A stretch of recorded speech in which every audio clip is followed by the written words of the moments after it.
নির্বাচনী রোডম্যাপ 2026 সালের ফেব্রুয়ারির প্রথমার্ধে রোজার আগে ত্রয়োদশ জাতীয় সংসদ নির্বাচন অনুষ্ঠানের ঘোষণা দিয়েছেন প্রধান উপদেষ্টা অধ্যাপক মোহাম্মদ ইউনূস। সেই হিসাবে ভোটের 2 মাস আগে ডিসেম্বরে ভোটের তফসিল দেবে নির্বাচন কমিশন। এর আগে কয়েকদিনের মধ্যেই নির্বাচনের রোডম্যাপ ঘোষণা করবে ইসি। কি থাকছে নির্বাচনী রোডম্যাপে, রাজনৈতিক সংকট কাটিয়ে সুষ্ঠু নির্বাচন আয়োজনের পথনকশা কি, আলোচনা করতে চাই আজকের ভোটের ট্রেনে। সঙ্গে আছি আমি হাসিব বিল্লাহ। শুরুতেই জেনে নিতে চাই নির্বাচনী রোডম্যাপ কি। নির্বাচন আয়োজনের জন্য সুনির্দিষ্ট কর্মপরিকল্পনায় নির্বাচনী রোডম্যাপ। নির্বাচনকে সামনে রেখে নির্বাচন কমিশন কোন কাজ কবে, কখন, কিভাবে সম্পন্ন করবে তার একটি পূর্ণাঙ্গ তালিকা থাকে নির্বাচনী রোডম্যাপে। নবম সংসদ নির্বাচনের আগে অর্থাৎ 2007-08 সাল থেকেই রোডম্যাপ প্রকাশের রেওয়াজ চালু হয়েছে। নির্বাচনী রোডম্যাপে কি থাকে সেই বিষয়গুলো আমরা একটু দেখে নিতে চাই। সাধারণত নির্বাচন কমিশন নির্বাচন সম্পন্নের আগে বেশ কিছু কর্মপরিকল্পনা তুলে ধরেন। তার মধ্যে উল্লেখযোগ্য হচ্ছে ভোটার তালিকা হালনাগাদ, নতুন দল নিবন্ধন, সীমানা নির্ধারণ, গণপ্রতিনিধিত্ব আদেশ বা আরপিও, নির্বাচনী আচরণ বিধিমালা, দেশি বিদেশি পর্যবেক্ষক ও সাংবাদিক নীতিমালা, ভোটকেন্দ্র স্থাপন, প্রবাসী ভোটাধিকার, নির্বাচনী সরঞ্জাম কেনাকাটা, তফসিল ঘোষণা। এই বিষয়গুলো মূলত নির্বাচন কমিশন ঘোষণা করে থাকে। আমরা যদি প্রত্যেকটি আলাদা করে একটু ব্যাখ্যা করতে চাই, সেখানে আমরা দেখি যে এখানে নির্বাচন কমিশন দায়িত্ব গ্রহণ করার পরই বেশ কিছু কাজ ইতিমধ্যে সম্পন্ন করেছে। তার মধ্যে একটি হচ্ছে ভোটার তালিকা হালনাগাদ।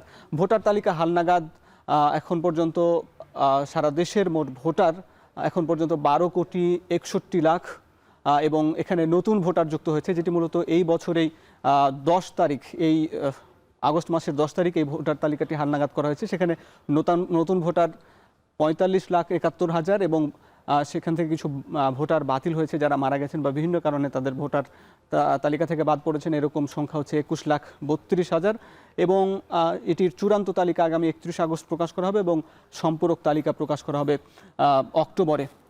দর্শক, এরপরে আমরা যদি একটু দেখি যে নির্বাচনী রোডম্যাপ ঘোষণার জন্য দল নিবন্ধন এবং নির্বাচন পর্যবেক্ষক একটি গুরুত্বপূর্ণ বিষয়। এখন পর্যন্ত 143টি দল আবেদন করেছে নির্বাচন কমিশনে এবং সেখান থেকে প্রাথমিকভাবে টিকেছে মাত্র 22টি দল। বাকি দলগুলোকে বাতিল করে দেওয়া হয়েছে এবং এই 22টি দলগুলোকে তাদের মাঠ পর্যায়ে তাদের কার্যক্রম, তাদের দলীয় কার্যালয়, নানান কিছু বিষয়ে পর্যবেক্ষণ করছে নির্বাচন কমিশন। এদিকে 318টি নির্বাচন পর্যবেক্ষক সংস্থা আবেদন করেছে নির্বাচনকালীন সময়ে নির্বাচন পর্যবেক্ষণের জন্য এবং সেখানেও তাদের এই দেশি এই সংস্থাগুলোর বিষয়ে যাচাই বাছাই চলছে। দর্শক, এরপরে যদি আমরা দেখি যে নির্বাচনী রোডম্যাপের আরেকটি গুরুত্বপূর্ণ বিষয় হচ্ছে সীমানা পুনর্নির্ধারণ। এখানে 300 আসনের খসড়া প্রকাশ করা হয়েছে। এর মধ্যে 82 আসনে আপত্তি উঠেছে। তার মধ্যে 1760টি আবেদন জমা পড়েছে এবং শুনানি কিন্তু শুরু হয়েছে, আজ থেকে শুরু হয়েছে। 24 থেকে 27 আগস্ট পর্যন্ত শুনানি চলবে। আমরা এ নিয়ে আরও কথা বলবো, আমাদের রিপোর্টার এ নিয়ে সংবাদ কভার করেছেন। আমরা একটু দেখে নিতে চাই পরে নির্বাচনী রোডম্যাপের গুরুত্বপূর্ণ বিষয় গণপ্রতিনিধিত্ব আদেশের খসড়া।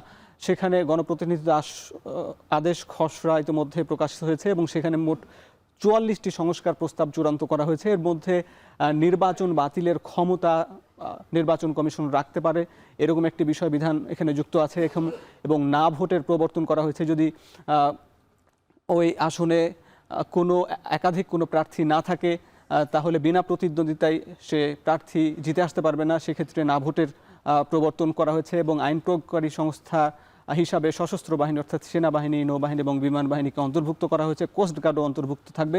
হলফনামায় মিথ্যা তথ্য দিলে কঠোর ব্যবস্থা গ্রহণ করা হবে। প্রার্থীর নির্বাচনে ব্যয়ের হিসাব সুনির্দিষ্ট করা, অনুমোদনের জন্য পাঠানো হবে এই মন্ত্রণালয়ে এই যে চূড়ান্ত যে খসড়াগুলো হয়েছে। দর্শক, এরপর আমরা একটু দেখে নিতে চাই নির্বাচনী রোডম্যাপে কর্মকর্তা এবং ভোট কক্ষের সংখ্যার জনবল হিসাবে কাজ করবে আগামী ত্রয়োদশ নির্বাচনে প্রায় 9,31,131 জন এবং এখানে মোট ভোট কেন্দ্র থাকবে 45,000, মোট ভোট কক্ষ থাকবে 2,80,000। দ্বাদশ সংসদের তুলনায় ভোট কেন্দ্র এবার বাড়ছে, সেখানে 2,950টি এবং ভোট কক্ষ বাড়ছে 19,000। এবং আমরা একটু দেখতে চাই যে শিডিউল ঘোষণা করে। তফসিলের নির্বাচনী রোডম্যাপের সময় তফসিলের আগে পরে বেশ কিছু বিষয় থাকে, তার মধ্যে উল্লেখযোগ্য ব্যালট বাক্স, পেপার, সিল, স্ট্যাম্প সহ সরঞ্জাম কেনা এবং সেপ্টেম্বরের মধ্যেই নির্বাচন কমিশন কেনাকাটা শেষ করতে চায়। মনোনয়নপত্র বিতরণ, আইন শৃঙ্খলা পরিস্থিতি বিষয়ে আলাপ আলোচনা হয়, কর্মকর্তাদের প্রশিক্ষণ নিয়ে প্রশিক্ষণ দেওয়া হয় এবং বিদেশি পর্যবেক্ষক নিয়োগের বিষয়টি আসে নির্বাচনকালীন সময়ে এবং প্রচারণা, ভোট গ্রহণ, ফল সংগ্রহ এবং প্রতিবেদন, এই সব কিছুই খুবই গুরুত্বপূর্ণ বেশ কিছু বিষয়। দর্শক, এই বিষয়গুলো কিন্তু এই নির্বাচনকালীন সময়ে নির্বাচনকে সামনে রেখে এই রোড ম্যাপ ঘোষণা করে নির্বাচন কমিশন এবং তারপরেই তফসিল ঘোষণা হয় এবং ভোট গ্রহণ হয় এবং ফল প্রকাশ হয়। সব কিছু দর্শক আমরা একটু ব্যাখ্যা করার চেষ্টা করেছি। আমাদের সঙ্গে দর্শক ভোটের ট্রেনে আজ আলাপ আলোচনার জন্য যুক্ত হয়েছেন আমাদের সহকর্মী আমিরুল ইসলাম। আমিরুল, আপনাকে স্বাগত জানাচ্ছি। আপনি নির্বাচন কমিশনের খবর সংগ্রহ করেন। আপনার কাছে জানতে চাই, এই যে রোডম্যাপ ঘোষণার যে দাবি ছিল রাজনৈতিক দলগুলোর, নির্বাচনী রোডম্যাপ ঘোষণার জন্য প্রায় 1 মাস ধরে আমরা আলাপ আলোচনা শুনছি। আজকেও আলাপ ছিল যে রোডম্যাপ ঘোষণা করবে। আসলে রোডম্যাপে কি থাকছে, কেন, কোন বিষয়ে, যেহেতু নতুনত্ব থাকছে, কি থাকছে আপনি একটু ব্যাখ্যা করবেন। কারণ এর আগের নির্বাচনে মানুষ যেখানে ভোট দিতে যায়নি, এই নির্বাচনে কেন মানুষ ভোট দিবে একটু জানাবেন। হাসিব, আপনি জানেন যে নির্বাচনী রোডম্যাপ নিয়ে যে কথাটি উঠে আসছে, মূলত আমরা জানি যে তফসিলের আগে যে পূর্ব পরিকল্পনা জানানো হয় কমিশনের পক্ষ থেকে, কমিশন কিন্তু সেই কাজটি করছে এবং আপনি যেমনটি দেখাচ্ছিলেন দর্শকদের, সেই কাজগুলো কিন্তু বলা চলে প্রায় অর্ধেকেরও বেশি কাজ হয়ে গিয়েছে। যেমন ভোটার তালিকা প্রস্তুতের কাজ, আপনি জেনে থাকবেন এই মাসের শেষ নাগাদ কিন্তু দ্বিতীয় ধাপের চূড়ান্ত তালিকা দেওয়া হবে এবং পরবর্তীতে অগাস্টের এবং অক্টোবরের শেষের দিকে কিন্তু চূড়ান্ত তালিকা আবারও সম্পূরক ভোটার অ্যাড করা হবে। এখানটা আপনি যেমনটি বলছিলেন যে মূলত রোডম্যাপের মাধ্যমে নির্বাচন কমিশন বিভিন্ন যে রাজনৈতিক দল এবং সেই সাথে যারা সাধারণ ভোটার রয়েছে তাদের মধ্যে একটি পূর্ব পরিকল্পনা তারা শেয়ার করছেন যে তারা কোন কোন প্রক্রিয়া, তারা কোন কোন কাজগুলো করছেন কিংবা কত তারিখের মধ্যে তারা সেই কাজগুলো শেষ করবেন। আপনি হয়তোবা জেনে থাকবেন কমিশনের পক্ষ থেকে বলা হয়েছে যে তফসিল ডিসেম্বরের শুরুতে দেওয়া হবে এবং যদি কিনা ফেব্রুয়ারির শুরুতেই জাতীয় সংসদ নির্বাচন হয়, যেহেতু এটি অনেকটা শিওর বলা চলে, তো সেই ক্ষেত্রে আমরা দেখেছি যে নির্বাচন কমিশনের পক্ষ থেকে রোডম্যাপ নিয়ে তারা কিন্তু বেশ কয়েকটি কাজ করেছে এবং সেখানটা আমরা দেখেছিলাম যে বিভিন্ন রাজনৈতিক দল যারা রয়েছে তারাও কিন্তু মতামত জানিয়েছে এবং নতুনত্বর কথা যেটি বলছিলেন, এখানটায় বলা চলে খুব একটা নতুনত্ব নেই যদি বলি। তবে আপনি এখানটায় যেমনটি আপনি শুরু থেকে দেখাচ্ছিলেন দর্শকদের, যেমন ভোটার তালিকা প্রস্তুতের ক্ষেত্রে এবারেই কিন্তু প্রথমবার ভোটার তালিকা আইনে পরিবর্তন এনে কিন্তু নির্বাচন কমিশন 3 ধাপে ভোটার তালিকা প্রস্তুত করছে। এর মধ্য দিয়ে আমরা দেখেছি কিন্তু ভোটার সংখ্যাও বাড়তে যাচ্ছে, যেটি কিনা মার্চের শুরুতেই তথা ভোটার দিবসের সময় আমরা দেখেছিলাম যে 12,37,00,000-এর মতো ভোটার কিন্তু দেখিয়েছে কমিশন এবং পরবর্তীতে যখন এই মাসের 10 তারিখে তারা সম্পূরক ভোটার তালিকা প্রকাশ করে, সেখানটা আমরা দেখেছিলাম কিন্তু ভোটার সংখ্যা বেড়েছে এবং সবশেষ আমরা কমিশনের পক্ষ থেকে যেটা বলা হচ্ছে সবশেষ কিন্তু এটি 12,80,00,000-এর মতো হতে পারে। বলা চলে এই যে রোডম্যাপ কিংবা নির্বাচন ঘিরে যে কমিশনের তৎপরতা, সেই কিন্তু আমরা দেখেছি যে আরপিওতে বেশ কিছু সংশোধনী এসেছে এবং সেখানেও এবং এরপরেও যদি বেশ কিছু যখন নীতিমালা বা বিধিমালা আসবে তখন বেশ কিছু পরিবর্তন আসবে বলে আমরা প্রত্যাশা করছি। আপনার কাছে আরেকটা বিষয় জানতে চাই যে নির্বাচন কমিশন এই রোডম্যাপ প্রকাশে দেরি করছে কেন এবং আজকেও যেহেতু আসন বন্টন পুনর্বন্টন নিয়ে যে শুনানি শুরু হয়েছে, এই শুনানিতে দেখা গেছে বেশ কিছু হট্টগোল হাতাহাতি হয়েছে, কেন এরকম পরিস্থিতি তৈরি হলো? রোডম্যাপ নিয়ে যেটা বলছিলেন, আমরা যতটুকু খোঁজ নিয়েছি, আজকেও আমরা কথা বলেছিলাম বিভিন্ন নির্বাচন কমিশনারের সাথে, এটি প্রায় চূড়ান্ত হয়ে গিয়েছে। তবে প্রধান নির্বাচন কমিশনার এখন পর্যন্ত তিনি যে সর্বশেষ যে প্রক্রিয়াটি রয়েছে সেটি এখন পর্যন্ত হয়নি। আজকে আপনি জেনে থাকবেন যেহেতু সকাল থেকেই বিভিন্ন নির্বাচনী এলাকার যে সীমানা পুনর্নির্ধারণ নিয়ে যে বৈঠকটি হচ্ছিল কিংবা শুনানি হচ্ছিল, সেখানটা কিন্তু আমরা দেখেছিলাম প্রধান নির্বাচন কমিশনার তিনিও উপস্থিত ছিলেন। তবে হট্টগোলের যে বিষয়টি এসেছে, মূলত আমরা দেখেছিলাম যে ব্রাহ্মণবাড়িয়া 2টি আসনকে ঘিরে বিএনপির যে নেত্রী রয়েছে রুমিন ফারহানা এবং সে সাথে ওই আসনেরই আরেকজন বিএনপি মনোনয়ন প্রত্যাশী, তার মধ্যে মূলত হট্টগোলের বিষয়টা প্রাথমিক পর্যায়ে বাধে এবং সব মিলে আমরা যেমনটি দেখেছি একই আসনে এনসিপির আরেক নেতা যেমন আতাউল্লাহ, তিনি কিন্তু সেই সময় সেখানটা উপস্থিত ছিলেন। তো বলা চলে এখানটা যেহেতু শুনানিতে একটি আসন ঘিরে বিভিন্ন রাজনৈতিক দল, বিভিন্ন পক্ষ বিভিন্নভাবে তারা একসাথে থাকে, সেই ক্ষেত্রে কিন্তু এটি বলা চলে দ্বিমুখী কিংবা ত্রিমুখী অবস্থায় গিয়ে এই হট্টগোলটি হয়েছে। আমরা হাতাহাতিও দেখেছি কমিশনের এই যে শুনানি হয়েছে যেখানে সেই অবস্থায়। এবং আরেকটি বিষয় বলছিলাম যে আরপিওর যে বিষয়টি, আরপিওতে আমরা যেমনটি দেখেছিলাম যে কমিশন সভায় কিন্তু সেটি বলা চলে মোটামুটি চূড়ান্ত করা হয়েছে। তবে এখন পর্যন্ত যেহেতু ঐকমত্যের অনেকগুলো বিষয় একমতে আসা যায়নি, সেই ক্ষেত্রে তারা কিন্তু ঐকমত্যের দিকে তাকিয়ে রয়েছে নির্বাচন কমিশন। প্রধান নির্বাচন কমিশনার সেই বিষয়টি কিন্তু স্পষ্ট করেছেন। আসিফ, জি, আপনাকে অনেক ধন্যবাদ। আপনি যুক্ত ছিলেন, আপনি যে বেশ কিছু বিষয় স্পষ্ট করেছেন। দর্শক, আমাদের সঙ্গে যুক্ত ছিলেন আমাদের সহকর্মী আমিরুল। আমরা আলাপ করতে চাই আজকে আমাদের এই আয়োজনে যুক্ত আছেন, এই আয়োজনে ভোটের ট্রেনে বিএনপি এবং জামাতের দুজন নেতা আছেন।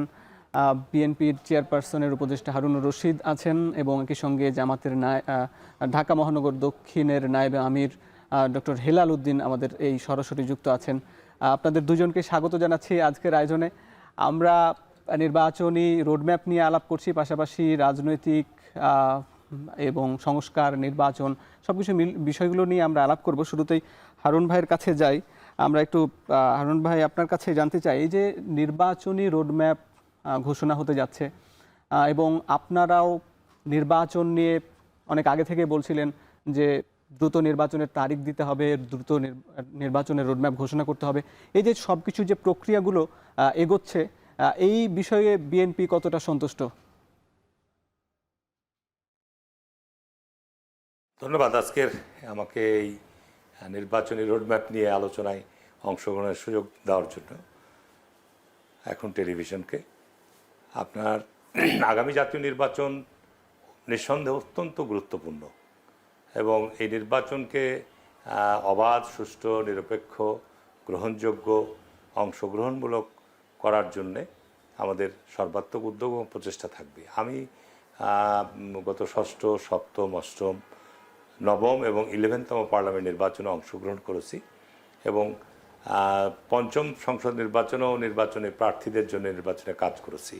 সুতরাং নির্বাচনকে কেন্দ্র করে যে সমস্ত বিষয়গুলো আমাদের দেশে অতীতে সংগঠিত হয়েছে এবং যেটাকে নিয়ে নির্বাচন আপনার বিতর্কিত হয়, প্রভাবান্বিত হয়, বা নির্বাচনের গ্রহণযোগ্যতা বা নির্বাচনের বিভিন্ন বিষয় নিয়ে আপনার অভিযোগ উত্থাপিত হয়, এই বিষয়গুলো সম্পর্কে আমি ওয়াকিবহাল। আগামী জাতীয় নির্বাচন যেন এই সমস্ত ঘটনাগুলো সংগঠিত না হয়, এই সমস্ত কোনো প্রশ্ন উত্থাপিত না হয়, তার জন্য নির্বাচন কমিশন এবং দেশের সাংবিধানিক অন্যান্য প্রতিষ্ঠানগুলো যারা নির্বাচন কমিশনকে আপনার সার্বিক সহায়তা দান করবে, সেই ক্ষেত্রে আপনার যে সমস্ত আইনের বিধিবিধান রয়েছে, যে সমস্ত আপনার আরপিওতে যে সমস্ত বিধানগুলো রয়েছে, এগুলো যদি সঠিকভাবে প্রয়োগ করা হয়, সঠিকভাবে প্রয়োগের নিশ্চয়তা দেওয়া হয়, তাহলে আমি মনে করি আপনার নির্বাচন নিয়ে কোনো প্রশ্ন আসবে না। আর এই ক্ষেত্রে আমরা যারা বৃহত্তম রাজনৈতিক দল বা নির্বাচনে যারা অংশগ্রহণ করব, তাদের কিন্তু সবচাইতে গুরুত্বপূর্ণ ভূমিকা এবং দায়িত্ব রয়েছে এখানে। তার কারণ এখানে সারা দেশের আইন শৃঙ্খলা পরিস্থিতি একটা বিষয়, আর নির্বাচনের তফসিল ঘোষিত হওয়ার পর নির্বাচনকালীন সময়ে নির্বাচন সংশ্লিষ্ট বিষয়ে আইন শৃঙ্খলা পরিস্থিতির ভূমিকা একরকম। সুতরাং সামগ্রিক অবস্থায় যদি আমি দেশের আইন শৃঙ্খলার পরিস্থিতির কথা বলি, তার চিত্র হবে একরকম। আর নির্বাচনকালীন তফসিল ঘোষণার সময় যে 1 মাস বা 45 দিন যে সময়টা থাকবে, এই সময়টা আপনার নির্বাচন সংক্রান্ত যে বিষয়গুলো নিয়ে আপনার আইন প্রয়োগের সংস্থাকে যে আনকম্প্রোমাইজ ভূমিকা রাখতে হবে, সেই জায়গাটা আমি মনে করি যে নির্বাচন কমিশন তাদের ডেমনস্ট্রেশন যদি শুরু করে, আইন প্রয়োগের সংস্থাগুলো যদি তাদের এখনই সেই ধরনের তৎপরতা শুরু করে, আমি মনে করি না যে আগামী নির্বাচন নিয়ে কোনো প্রশ্ন আসবে। এই নির্বাচন কমিশন বা এই প্রশাসন যারা অতীতে বিভিন্ন সময় নির্বাচনকে বিতর্কিত করেছে, তারা এখনও দায়িত্বে আছে। পুলিশ প্রশাসনের যারা এখন দায়িত্ব আছে, তারাও কিন্তু বিগত 15 বছরে বিভিন্ন জায়গায় বিভিন্ন দায়িত্ব পালন করেছে। কিন্তু এখন সত্যিকার অর্থে জাতির জন্য সামনে একটা কঠিন পরীক্ষা, এই পরীক্ষা আমাদের উত্তীর্ণ হতে হবে।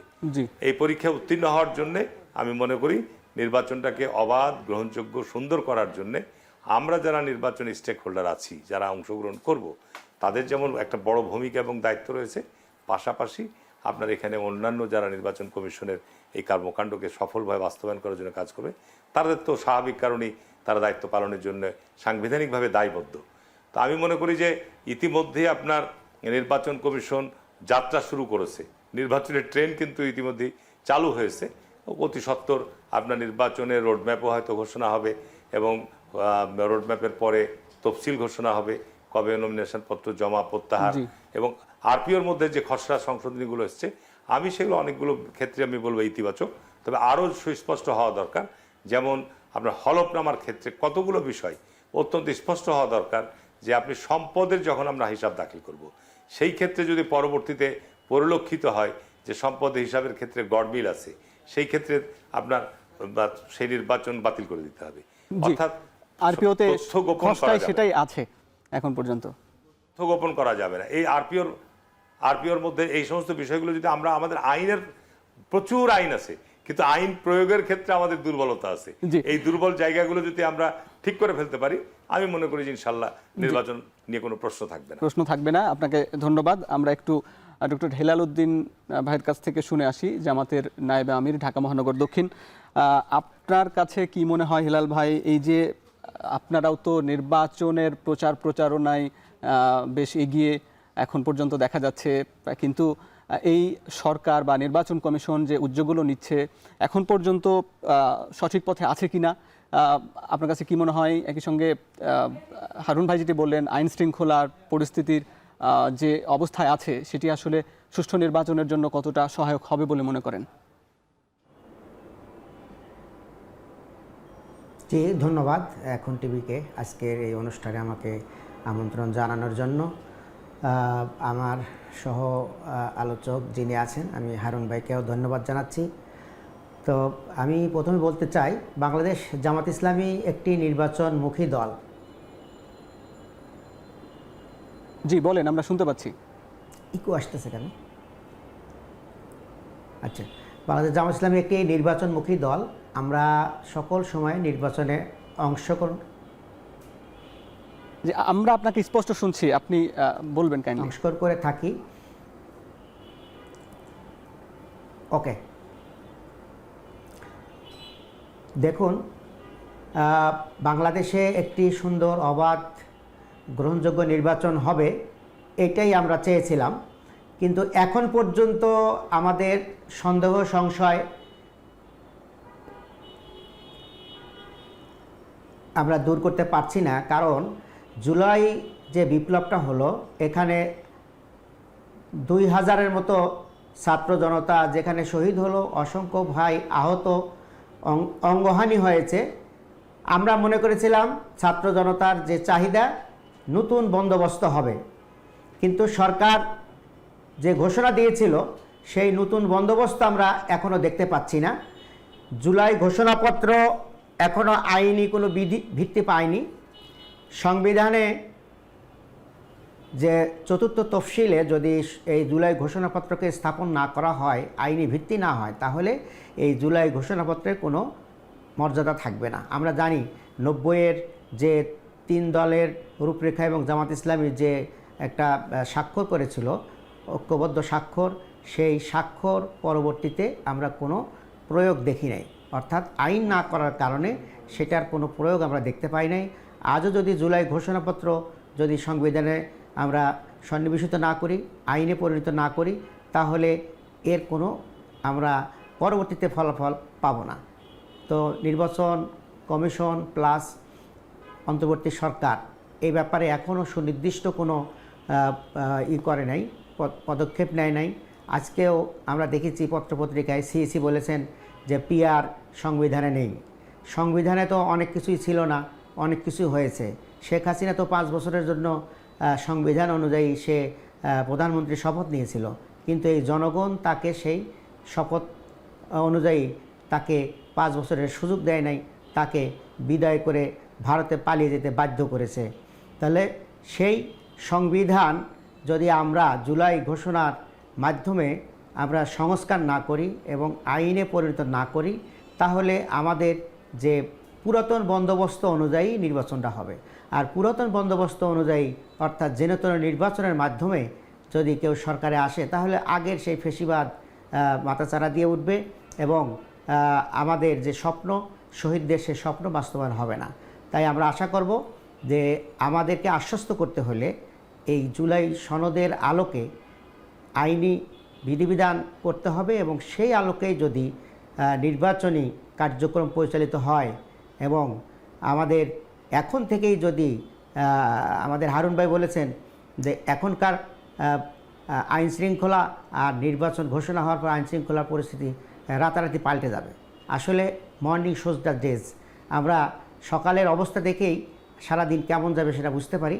তাহলে এখন যদি আমরা এই বিভিন্ন ধরনের আইন শৃঙ্খলার অবনতি ঘটাচ্ছে, এক্ষেত্রে আমরা মনে করি পুরাতন দোসররা বিভিন্ন ঘটনা ঘটাচ্ছে, বিভিন্ন নাম পাল্টিয়ে, এরপরে যারা বিভিন্ন প্রশাসনের ভিতরে এখনও ঘাপটি মেরে আছে এবং বর্তমানেও আসলে চাঁদাবাজ কোনো দলের পরিচয় বহন করে না। যারা চাঁদাবাজি করছে, যারা টেন্ডারবাজি করছে, তাদের বিরুদ্ধে আইন প্রয়োগকারী সংস্থা আরও কঠোর ব্যবস্থা কেন নিতে পারছেন না, এটা আমরা বুঝতে পারছি না। তো এটা যদি এখন না পারে, নির্বাচন চলাকালীন সময়ে তারা কিভাবে এটাকে বাস্তবায়ন করবেন, এগুলো আসলে জাতি চিন্তা ভাবনার মধ্যে আছে যে কিভাবে সুষ্ঠু সুন্দর নির্বাচন হবে।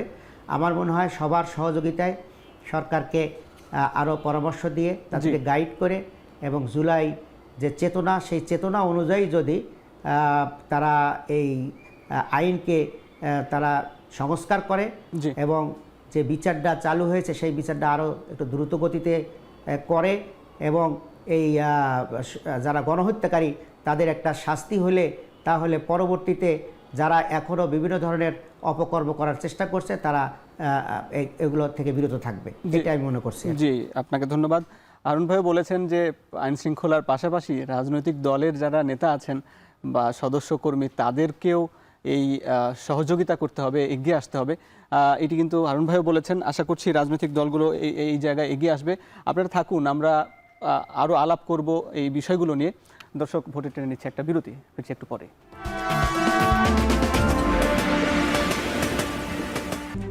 RICL TMX, যুগের পর যুগ স্থাপনা থাকে মজবুত। VRM প্রযুক্তির RICL TMX রড। বিরতির পর স্বাগত, দেখছেন ভোটের ট্রেন। আমরা কথা বলছি নির্বাচনী রোডম্যাপ নিয়ে। আমাদের সঙ্গে যুক্ত আছেন দুজন রাজনীতিবিদ। আমরা আলোচনায় ফিরবো, চলুন তার আগে দেখে নেই জনতার মতামত। চট্টগ্রাম থেকে তৃণমূল জনতার সঙ্গে কথা বলেছেন আমাদের সহকর্মী শোয়েব রহমান। স্টেশন খুঁজে পেয়েছে চট্টগ্রামে। দেশব্যাপী বিপ্লব পরবর্তী প্রথম ভোট নিয়ে যে আলোচনা, তর্ক বিতর্ক, তার শাখা প্রশাখা ছড়িয়েছে এই বন্দর নগরীতেও। পুরাতনের ঐতিহ্য নাকি নতুনের আহ্বান, কোন ডাকে সাড়া দেবেন ভোটাররা, তা নিয়ে সম্ভাব্য প্রার্থীরা করছেন চুলচেরা বিশ্লেষণ। সেই সাথে ভোটাররাও করছেন নানান হিসেব নিকেশ।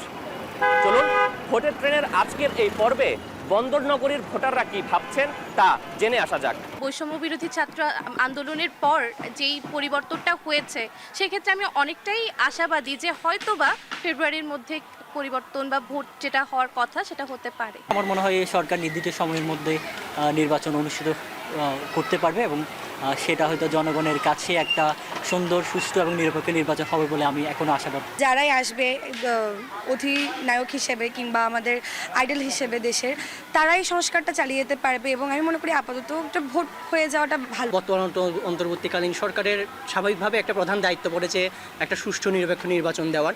তবে আমরা আশা করছি যে বর্তমানে যে আমাদের যিনি প্রধান উপদেষ্টা ডক্টর মোহাম্মদ ইউনূস স্যার, উনি যেভাবে দেশকে পরিচালনা করছেন, আশা করছি যে আমরা একটি সুষ্ঠু নিরপেক্ষ এবং অবাধ নির্বাচন পাবো। এখন পর্যন্ত ডক্টর ইউনূস সাহেবের কথা এবং সেনাপ্রধান ওয়াকার সাহেবের আমরা নানা ধরনের বক্তব্য মিডিয়াতে শুনে আসছি। ওনাদের বক্তব্য এবং নির্বাচন কমিশনারের রিসেন্ট যে বক্তব্যগুলো, এগুলো যদি আমরা একটু বিশ্লেষণ করে দেখি, আমার মনে হয় না নির্বাচন নিয়ে ওনাদের পক্ষ থেকে, সরকারের পক্ষ থেকে কোনো শঙ্কা আছে। তবে এখন অনলাইনে অনেক কিছু দেখা যাচ্ছে, অনেকে অনেকভাবে নির্বাচন বানচালের চেষ্টা করতেছে। আমাদের উপদেষ্টা, প্রধান উপদেষ্টা যিনি আছেন, তিনি বলেছেন একটা সময় ফেব্রুয়ারি মাসে গিয়ে নির্বাচন দিবে, কিন্তু এই ক্ষেত্রে নির্বাচন দেওয়াটা কতটা যুক্তিযুক্তপূর্ণ, এটা হচ্ছে মূল কারণ হচ্ছে আমাদের যারা জুলাই শহীদরা আছে তাদের বিচার কিন্তু এখনও হয়নি। কিছু দল এখন উঠে পড়ে লেগেছে নির্বাচনের জন্য, তবে এই মুহূর্তে নির্বাচনটা অতটা যুক্তিযুক্তপূর্ণ না। যত তাড়াতাড়ি একটা সুস্থ ইলেকশন দেবে, আমার মনে হয় যত তাড়াতাড়ি একটা সুস্থ ইলেকশন হবে, মানুষ একটু স্বস্তির নিঃশ্বাস ফেলতে পারবে। এখন এই মুহূর্তে দাঁড়িয়ে কেউ আসলে সুস্থভাবে একটা নিঃশ্বাস ফেলতে পারতেছে না। নির্ধারিত সময়ে ভোট গ্রহণ নিয়ে কোনো শঙ্কা না থাকলেও একটি জায়গায় প্রায় বেশিরভাগ ভোটারেরই শঙ্কা রয়েছে, সেটি হলো আইন শৃঙ্খলা পরিস্থিতি নিয়ে। ভোটের পরিবেশ সুন্দর রাখতে তাই এই জায়গাটিতে সরকারের আরও কঠোর ভূমিকা চাইছেন ভোটাররা। চট্টগ্রাম থেকে আজ এটুকু জানিয়েই শেষ করছি। আমি শোয়েব রহমান। নির্বাচনী রোডম্যাপ নিয়ে আলোচনা করতে ভোটের ট্রেনে লালমাটিয়া থেকে সরাসরি যুক্ত আছেন বিএনপি চেয়ারপারসনের উপদেষ্টা হারুনুর রশিদ, এবং পল্টন থেকে যুক্ত আছেন জামাত ইসলামীর কেন্দ্রীয় কর্মপরিষদ সদস্য এবং ঢাকা মহানগর দক্ষিণের নায়েবে আমির ডক্টর হেলাল উদ্দিন। শুরুতে আবারও হারুনুর রশিদ ভাই আপনার কাছে যাই। এখানে হেলাল ভাই একটু আগে যেটি বললেন যে পিআর নিয়ে উনারা বা তার আরও বেশ কিছু রাজনৈতিক দল এখনও মাঠে সোচ্চার এবং সেখানে জনগণের প্রতিনিধিত্ব আরও বেশি নিশ্চিত হবে। আমি একটু আপনার কাছে জানতে চাই যে আপনারা পিআরের বরাবরই বিরোধিতা করছেন, কিন্তু একটা বিষয় আমি যদি 2008-এর একটু পরিসংখ্যান একটু খেয়াল করি, সেখানে 2008-এ নির্বাচনে বিএনপি 33% ভোট পেয়েও মাত্র 32টা সিট পেয়েছে, কিন্তু সেখানে যদি পিআর থাকতো তাহলে কিন্তু 100 মতো সিট পেত। তাহলে আসলে শেখ হাসিনা স্বৈরাচার হয়ে উঠতে পারতো না, এইরকম একটা বিষয় থাকে। সেক্ষেত্রে আসলে বিএনপি এইরকম একটা পদ্ধতি বিরোধিতা কেন করছে বা কেন এই পদ্ধতিতে যেতে চায় না? এগুলো নিয়ে বিস্তারিত আপনার বেশ কিছুদিন যাবত আলোচনাই হচ্ছে। পিআর পদ্ধতি বাংলাদেশের জন্য অকার্যকর, এবং পিআর নিয়ে আমরা গত 15 বছর আপনার কোনো আন্দোলন সংগ্রাম করি নাই। আমাদের গত 2006 সালের 1/11-এর পর থেকেই কিন্তু আমরা সংগ্রাম করে আসছি, আন্দোলন করে আসছি যে অবাধ, সুষ্ঠু, গ্রহণযোগ্য নির্বাচন, এবং মানুষ যেন ভোট দিতে পারে, ভোটের ফলাফলটা যেন সঠিকভাবে প্রকাশিত হয়, এখানে যেন কোনো আপনার জালিয়াতির কোনো ক্ষেত্র তৈরি না হয়। এই বিষয় কেন্দ্র করে আমাদের গুমের শিকার হয়েছে, বিচার বহির্ভূত হত্যাকাণ্ডের শিকার হয়েছে, লক্ষ লক্ষ মামলার শিকার হয়েছে, এবং পরবর্তীতে আপনার এই কোটা বিরোধী আন্দোলনকে কেন্দ্র করে যে রক্তপাতের মধ্য দিয়ে পরিবর্তন এসছে। স্বাভাবিক কারণেই এখন জাতির আকাঙ্ক্ষা হচ্ছে একটা অবাধ, সুষ্ঠু, নিরপেক্ষ নির্বাচন। আমি হেলাল ভাইকে বলবো যে ওনার বক্তব্য পুরোটা মাঝে শুনতে পাইনি, নেটের কারণে হোক বা যে কোনো কারণে হোক, নির্বাচনের যেটা বলছে যে আপনার নির্বাচনের পরিবেশ নিয়ে বাংলাদেশে একমাত্র জামাত ইসলামী 300 সিটে মনোনয়ন প্রার্থী চূড়ান্ত করেছে, এবং বাংলাদেশে একমাত্র তাদেরই সারা বাংলাদেশে তাদের প্রার্থীদের পোস্টার ব্যানারে ছেয়ে গেছে। আপনার আমার নির্বাচন এলাকা শুধু না, তারা গত 1 বছর যাবত কোরআনের তাফসির মাহফিলের নামে তাদের সমাবেশ, আপনার বিভিন্ন এই যে সমাবেশগুলো করে আসছে। ঢাকায় কয়েকদিন আগে একটা বৃহত্তর সমাবেশ, রেল ভাড়া করে, ট্রেন ভাড়া করে, লঞ্চ ভাড়া করে বহু দূর দূরান্ত থেকে লোক নিয়ে এসে একটা বড় সমাবেশ করেছে। কোনো রকমের কোনো কি আপনার এখানে সংঘাত, সংঘর্ষ বা আশঙ্কা কিছু ছিল? অত্যন্ত শান্তিপূর্ণভাবে সমাবেশ হয়েছে। ইভেন জামাতের এখনও প্রার্থীরা সারা দেশে যারা মনোনীত হয়েছে, তারা বিভিন্ন জায়গায় কিন্তু তারা নির্বাচনী প্রচারণা চালিয়ে বেড়াচ্ছে। কোথাও তো আপনার বাধা বিঘ্ন বা অস্বস্তিকর পরিবেশের আমার কাছে কোনো সংবাদ আসেনি, গণমাধ্যমও আসেনি। সুতরাং আমার 30 বছরের যে নির্বাচনের অভিজ্ঞতা, জাতীয় নির্বাচনে বিশেষ করে ছাত্র সংসদের নির্বাচন আমি করেছি, গণমাধ্যমে সুবাদে আমি শুধু একটু বলতে চাই যে গত 15 বছর কি নির্বাচন হয়েছে আপনার গণমাধ্যম তার সাক্ষী। গণমাধ্যমের পরিষ্কার আপনার চিত্র তুলে ধরেছেন প্রত্যেকটা নির্বাচনেরই। তো সুতরাং আগামী নির্বাচনে আপনার এখানে লুকানোর কোনো কিছু থাকবে না। যদি কেউ আপনার হাইড করার কোনো কিছু চেষ্টা করে, আপনার সে যে দেশের যে প্রান্তেই হোক না কেন, প্রযুক্তির সুবাদে কিন্তু এগুলো সঙ্গে সঙ্গে ছড়িয়ে যাবে। সুতরাং নির্বাচন স্বচ্ছ, গ্রহণযোগ্য করার জন্যে যেমন একদিকে রাজনৈতিক দলগুলো যারা আমরা অংশগ্রহণ করব তাদের যেমন একটা বড় দায়িত্ব, আমি আগেও বলেছি, পাশাপাশি নির্বাচন কমিশন এবং সাংবিধানিক যে সমস্ত প্রতিষ্ঠানগুলোকে নিয়ে নির্বাচন পরিচালনার দায়িত্ব পালন করবে, সেই ক্ষেত্রে আপনার এই জায়গাগুলোকে নিশ্চিত করবে। পাশাপাশি পিআর প্রসঙ্গ নিয়ে যেটা কথা বলেছেন, পিআর একটা দুর্বল সরকার ব্যবস্থা। এই উপমহাদেশে একমাত্র নেপালই রয়েছে। আমার মনে হয় নেপালে গত রাজা মরে যাওয়ার পর যে পিআর পদ্ধতি চালু হওয়ার পর সেখানে একটা অস্থিতিশীল সরকার বিরাজ করছে, এবং বাংলাদেশে আপনার পিআর পদ্ধতির জন্য এখনও সেই রাজনৈতিক সংস্কৃতি গড়ে ওঠেনি। পিআর পদ্ধতির জন্য আপনাকে আরও দীর্ঘ সময় অপেক্ষা করতে হবে, রাজনৈতিক সেই স্বতন্ত্র জায়গা তৈরি করতে হবে আপনাকে। পিআর পদ্ধতিতে এখানে বাংলাদেশে আজকে দেখেন নির্বাচন কমিশন, আপনি আপনার প্রথম উপস্থাপনার সময় বলছিলেন যে নির্বাচন কমিশন আজকে যে রাজনৈতিক দলগুলো নিবন্ধন দিচ্ছে, বাংলাদেশের মতো একটা দেশে আপনার এতগুলো নিবন্ধিত রাজনৈতিক দল, আইন আছে, আইনের কি সঠিকভাবে আপনার এই বিষয়গুলো যাচাই বাছাই হচ্ছে? নির্বাচন কমিশন যে রাজনৈতিক দলগুলোকে আপনার নিবন্ধন দিয়েছে সেগুলো সব আইন অনুযায়ী হয়েছে? একটা নির্বাচন কমিশনের একটা রাজনৈতিক দলের যতগুলো অফিস থাকা দরকার, তাদের কার্যক্রম থাকা দরকার, তাদের কেন্দ্র পর্যায়ে যে ধরনের অফিস থাকা দরকার, কিছুই নাই। কিন্তু আপনার একটার পর একটা রাজনৈতিক বিবেচনায় বর্তমানেও দিচ্ছে, অতীতেও আপনার আওয়ামী লীগের সময়ও রাজনৈতিক বিবেচনায় বহু রাজনৈতিক দলের নিবন্ধন দেওয়া হয়েছে।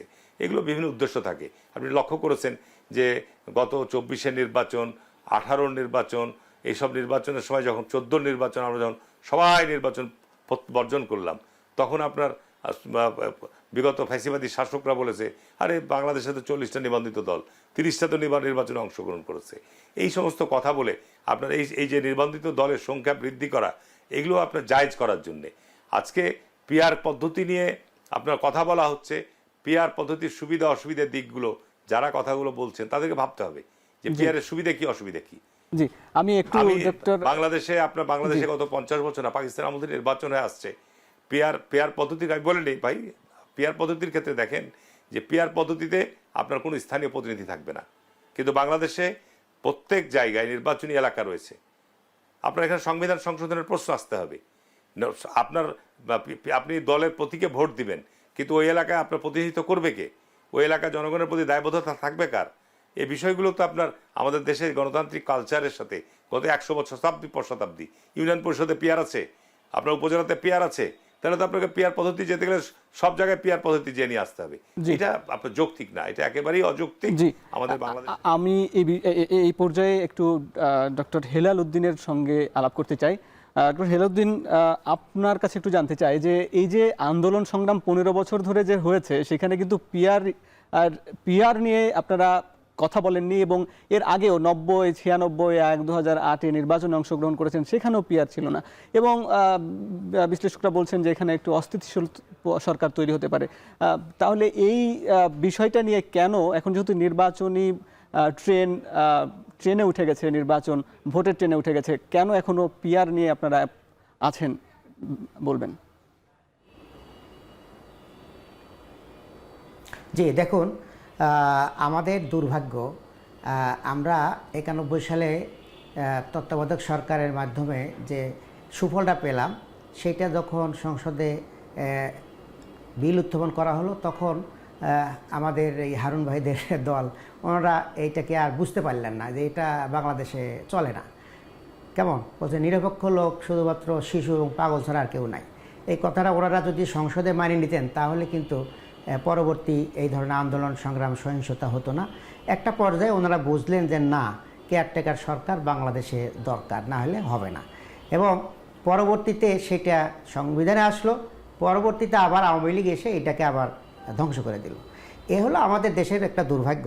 দেখেন, 15 বছরে যে আন্দোলন হয় নাই, কোটা সংস্কার আন্দোলন ছাত্ররা শুরু করলো।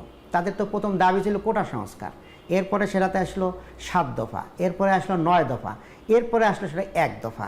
তো এইভাবেই তো আন্দোলন শুরু হলো, এবং তারা সে সময় বলছে যে আমরা নতুন বন্দোবস্ত চাই, আমরা পুরাতন বন্দোবস্তে ফিরে যাব না। তো সেক্ষেত্রে নতুন বন্দোবস্ত কোথায় কি আছে না আছে, পৃথিবীর প্রায় 91টা রাষ্ট্রে এই পিআর সিস্টেম আছে। ভাই বললেন নেপাল, আমি আমাদের এই হারুন ভাইদের দলের অন্য নেতৃবৃন্দের সাথেও যখন আলাপ করছি, সেখানে শুধু নেপালের একটা উদাহরণ দেয়, অথচ আমাদের পাশেই এশিয়া মহাদেশে আমরা যদি দেখি 7-8টা রাষ্ট্রে এই পিআর আছে।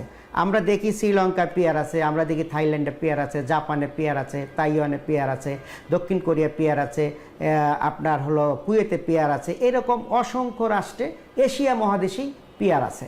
তাহলে আর উন্নত রাষ্ট্রগুলো আপনার ইউরোপে আছে, আমেরিকায় আছে, বিভিন্ন ধরনের পিআর আছে, বিভিন্ন সিস্টেমের আছে। তা আমরা এখানে বাংলাদেশে এটা চালু হবে না, এটা তো একটা গো ধরে থাকলে তো হবে না। কেমন, পিআর হলে যে সুবিধাটা হবে সেটা হলো কালো টাকার একটা প্রভাব থাকবে না, কেন্দ্র দখলের কোনো থাকবে না, সম্ভাবনা থাকবে না, কারণ যেহেতু নির্ধারিত কোনো ক্যান্ডিডেট ওই কেন্দ্রের জন্য নয়, তাহলে এই কাজগুলো বন্ধ হবে।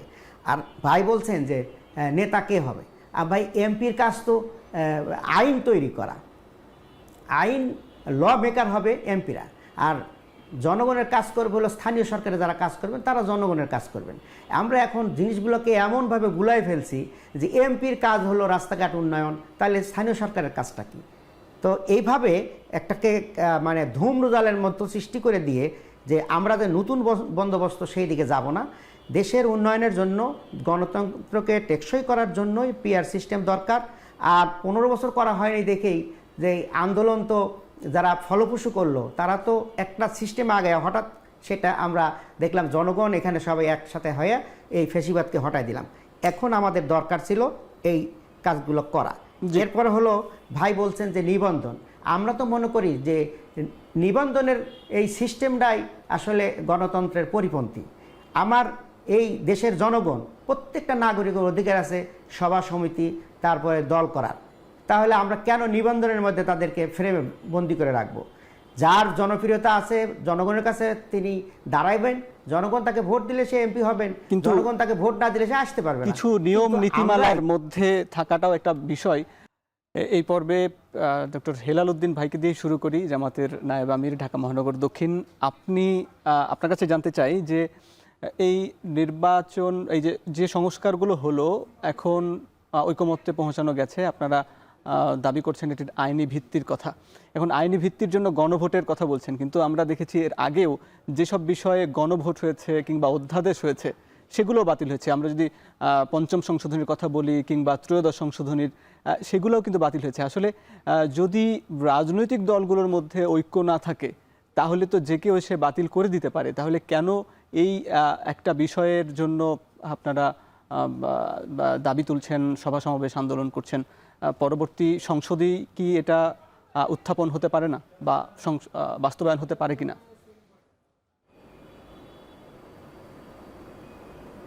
দেখুন, আমি এই কথা বলার আগে দুইটা বিষয় বলে নেই। সেটা হলো যে আমাদের একটা বড় দলের স্থায়ী কমিটির সদস্য, আমি নাম বলছি না, উনি বলছিলেন যে আপনারা যত সংস্কার করেন, আমরা আসার পরে এগুলো সব ঠিকঠাক করে দেবো। এটা একটা কথা। আর একটা কথা হলো, কয়েকদিন আগে রিসেন্ট আমাদের পাবনার একজন নেতা উনি বলছেন যে ধানের শীষের বাইরে এই জামাত বা দাঁড়িপাল্লার ক্যাম্পিং করবেন, জিব্বা টানে ছিঁড়ে ফেলে দিবে। এগুলো যদি অবস্থা হয় তাহলে আইন ছাড়া কেমনে আগাবেন বলেন? আপনারা 90-এর কথা আমি বলছি, সেখানে কিছুই হয়নি। আর পঞ্চম সংশোধনী এবং সপ্তম সংশোধনী যেটা হয়েছিল, সেই সংশোধনী শেখ হাসিনার ফ্যাসিস্ট তারা সুপ্রিম কোর্টে বাতিল করেছে। বাট এর ভিতরে বিদ্যমান অনেকগুলো আইন এখনও এস্টাবলিশড আছে। ডক্ট্রিন অফ নেসেসিটির কারণে ওগুলো বাতিল করতে পারে নাই। সংশোধনী বাতিল করছে, বাট সবগুলো আইন তারা বাতিল করতে পারে নাই। এই জন্য আমরা এই চাচ্ছি যে জুলাই এই ঘোষণাপত্রটি যদি আইনে পরিণত করা যায় তাহলে এটা টেকসই হবে, এবং এটা বাতিল করতে গেলেও অনেক খড়কাঠি পোড়াইতে হবে এবং সব কিছু তারা করতেও পারবে না, কিছু জিনিস তাকে রাখতেই হবে। তো এই জন্য আমরা চাচ্ছি যে দেখেন, সামান্য যদি আমরা দেশের কোনো দেখি, সাদা কাগজে কোনো এগ্রিমেন্ট হলে তার কোনো মূল্য নাই। 300 টাকার স্ট্যাম্পে যদি এগ্রিমেন্ট করেন সেটারও কিছুটা মূল্য আছে, কিন্তু যদি আমরা রেজিস্ট্রি একটা এগ্রিমেন্ট করি তাহলে সেটার একটা মূল্য আছে আদালতে। তো এই জন্য আমরা চাচ্ছি যে জুলাই ঘোষণাপত্রটাকে একটা আইনি ভিত্তি দিয়ে সংবিধানের অংশ হিসেবে যদি আমরা করে নিতে পারি তাহলে গণতন্ত্র টেকসই হবে, এবং আমাদের যে জুলাইয়ের যে আন্দোলন সংগ্রাম শহীদ পরিবারের তাদের একটা মনের ভিতরে একটা সান্ত্বনা পাবে। এই জন্য আমরা এই জুলাই ঘোষণা থেকে আমরা খুব জোর দিচ্ছি। জি, একটু তাইলে হারুন ভাইয়ের কাছে জানতে চাই যে এই যে সুযোগ এসেছে একটা সংস্কারের, এবং সেটার আইনি ভিত্তির জন্য এখন যদি না হয় পরবর্তী সরকার এসে আসলে বাস্তবায়ন করবে কিনা এটির একটা শঙ্কা থাকছে, কারণ 90-এর একটা উদাহরণ আছে। তো সব মিলিয়ে এই যে পরবর্তী সংসদে যে আপনারা বলছেন যে এটি বাস্তবায়ন করতে হবে, পরবর্তী সংসদ কি যে সব বিষয়ে ঐকমত্য হয়েছে, যদি বলি 84টি বিষয়ে সিদ্ধান্ত সহ ঐকমত্য হয়েছে, তার মধ্যে 11টি বিষয়ে নোট অফ ডিসেন্ট ছিল, বাকি যে বিষয়গুলো তার মধ্যে প্রায় 70টি বা 60টির মতন সাংবিধানিক বিষয় আছে, সেগুলো কি কোনো রকম দ্বিধা বা বাধা ছাড়াই পরবর্তী সংসদ পাশ করাবে, নাকি আবার সেগুলো আবার কোনো বিল আকারে উত্থাপিত হবে, তারপর ভোটাভুটি হবে, তারপরে গিয়ে সেগুলো আবার সংসদে পাশ হবে বা আইনে রূপান্তর হবে কি হবে না, এই বিষয়গুলো আবার জটিলতার দিকে চলে যাবে? কি বলবেন এই বিষয়ে? জি, অনুমান নির্ভর তো আপনার কোনো কিছু বিষয় নিয়ে আমার মনে হয় সিদ্ধান্ত নেওয়া ঠিক নয়। আর আমি জামাত ইসলামের ব্যাপারে যেটা বলতে চাই, জামাত ইসলাম কিন্তু তাদের সৃষ্টি লগ্ন থেকেই তাদের রাজনীতিতে যে দ্বিচারিতা এবং বিভিন্ন সময় তাদের যে আপনার এই সমস্ত কর্মকাণ্ডের ক্ষেত্রে যে ভূমিকাগুলো, এগুলো সাংঘাতিক বিতর্কিত। আপনি 47-এর পাকিস্তান সৃষ্টি বলেন, 71-এর মুক্তিযুদ্ধই বলেন, এরশাদ বিরোধী আন্দোলনেই বলেন, আবার আপনার 91-তে আপনার বিএনপিকে সমর্থন দিয়ে সেই সমর্থন প্রত্যাহার করে নিয়ে আওয়ামী লীগের সাথে যোগ দিয়ে আপনার আন্দোলন সংগ্রামে মাঠ পর্যায়ে যাওয়া, এই সমস্ত বিষয়গুলোর প্রতি মানুষের যে জামাত সম্পর্কে যে ধারণা, এখনও জামাত ইসলামের যে বক্তব্য, ওনারা বুঝে করছেন না বুঝে করছেন, না এটা বিতর্ক করার জন্য করছেন, না দেশে একটা অস্থিরতা তৈরি করার জন্য করছেন। বাংলাদেশে তো আপনার নিঃসন্দেহে বলা যাবে যে গত 15 বছর একটা দুঃশাসন, একটা মানে নিপীড়ন যন্ত্রণা থেকে যে রক্তপাতের মধ্যে যে পরিবর্তনটা হয়েছে, এই ক্ষেত্রে আমাদের এখন সবচেয়ে দরকার ছিল ঐক্য, এবং এই ক্ষেত্রে একটা অবাধ সুষ্ঠু নিরপেক্ষ নির্বাচন। এই সময় এর মধ্যে অন্য কোনো প্রসঙ্গ আসা উচিত ছিল না। জুলাই সনদ নিয়ে যে আলোচনা হচ্ছে, জুলাই সনদের ব্যাপারে দীর্ঘ আলোচনা হচ্ছে, এবং সেখানে বিএনপি স্টেক হোল্ডার হিসেবে বড় স্টেক হোল্ডার, এবং সেখানে জুলাই সনদে একটা ঐক্যমত পোষিত হচ্ছে। যেটুকু যে ঐক্যমতটা হচ্ছে, সেই ক্ষেত্রে তো আপনাকে বিশ্বাস আস্থার জায়গায় থাকতে হবে। আপনি এটাকে আইনি কাঠামোতে রূপ দেওয়া এখন কিভাবে সম্ভব? সংবিধানের সাথে যেগুলো সাংবিধানিক বিষয় রয়েছে, সেগুলো তো আপনার সংসদ লাগবে। আজকে যদি সেগুলোর জন্য আইন সংসদে গিয়ে সেগুলোকে আপনাকে পাস করতে হবে। মেঠো বক্তৃতার কথা আমাদের হিলাল সাহেব বলেছেন। আমি যদি মেঠো বক্তৃতার উদাহরণ দিই, জামাত ইসলামের আপনার যে সমস্ত আলেমরা জামাত ইসলামের যে সমস্ত মাঠে বক্তৃতা দিয়ে বেড়াচ্ছে, আপনি ওনারা উত্তর দিতে পারবেন না যে সমস্ত কথাগুলো আসে। সুতরাং মেঠো বক্তৃতার গুরুত্ব দেওয়ার কোনো প্রয়োজন নাই। বিএনপি একটা বিরাট রাজনৈতিক দল, অনেক নেতা, অনেক জায়গায় আজকে সামাজিক যোগাযোগ মাধ্যমের কারণে কার কোন বক্তব্য ভাইরাল হচ্ছে, বিভিন্ন কথা আসছে, সেগুলোকে আপনি আলোচনা সমালোচনা করতে পারেন, কিন্তু সেগুলোকে সিদ্ধান্ত হিসাবে নেওয়ার তো কোনো সুযোগ নাই। আর এখানে আপনার 90-এর অভ্যুত্থানের পর এইভাবে আমি তখন ছাত্র রাজনীতির সাথে সম্পৃক্ত, এবং ছাত্র রাজনীতির তখন আমরা একটা ভাইটাল অংশ ছিলাম। তো সেইখানে আপনার ওই 3 দলের রূপরেখা, 3 জোটের রূপরেখা, এইভাবে আলোচনা প্রকাশ্য গণমাধ্যমে এসছে, গণমাধ্যম দিয়ে বসে এই যে আমরা 3 মাস ব্যাপী 4 মাস ব্যাপী যে আলোচনাগুলো হচ্ছে, এইভাবে কিন্তু এরকম কোনো ঘটনা আমার জানা নাই। কিন্তু আজকে যে আলোচনাগুলো হচ্ছে, যে রাজনৈতিক দলগুলো আপনার একাধিক বৈঠকে মিলিত হয়ে একটা যে দলিল স্বাক্ষরিত হচ্ছে, এবং সেটা যদি আপনার স্বাক্ষরিত হয়, সেটা স্বাভাবিক কারণে সংবিধানের মধ্যে আসবে। গণভোটের প্রশ্ন আসছে, আগে গণভোটের প্রস্তাব ছিল। এই বিষয়গুলো যদি আপনার পরিবর্তনের প্রশ্ন দেখা দেয়, তাহলে আপনার তো পৃথিবী হচ্ছে চলমান।